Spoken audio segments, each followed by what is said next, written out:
passages in prose and verse. Here and there a cygnet is reared uneasily among the ducklings in the brown pond, and never finds the living stream in fellowship with its own oary-footed kind.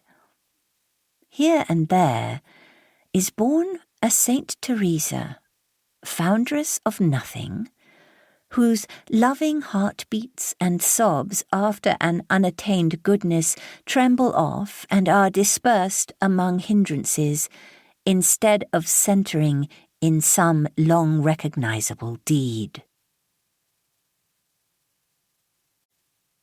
Book 1. Miss Brooke. Chapter 1. Since I can do no good because a woman, reach constantly at something that is near it. The Maid's Tragedy. Beaumont and Fletcher. Miss Brooke had that kind of beauty which seems to be thrown into relief by poor dress.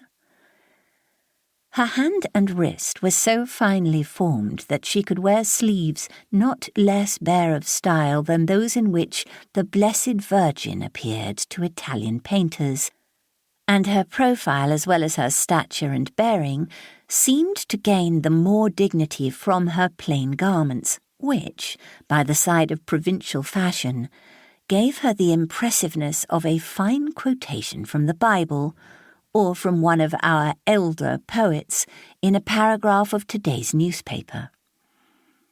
She was usually spoken of as being remarkably clever, but with the addition that her sister Celia had more common sense.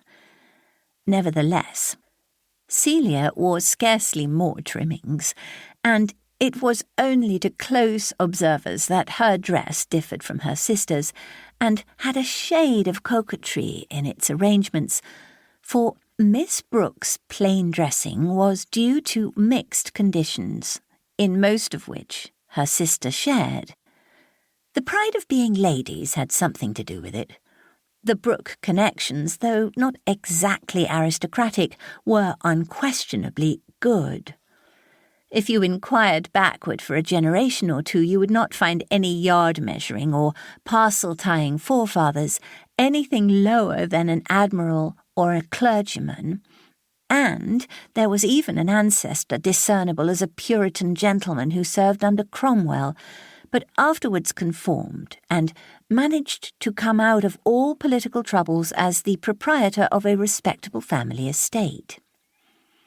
Young women of such birth, living in a quiet country house and attending a village church hardly larger than a parlour, naturally regarded frippery as the ambition of a huckster's daughter. Then there was well-bred economy, which in those days made show in dress the first item to be deducted from when any margin was required for expenses more distinctive of rank.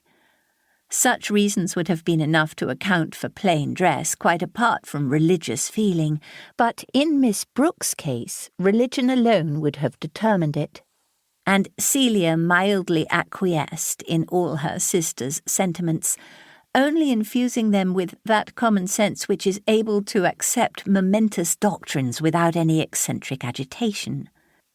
Dorothea knew many passages of Pascal's Pensées and of Jeremy Taylor by heart, and to her the destinies of mankind, seen by the light of Christianity, made the solicitudes of feminine fashion appear an occupation for bedlam.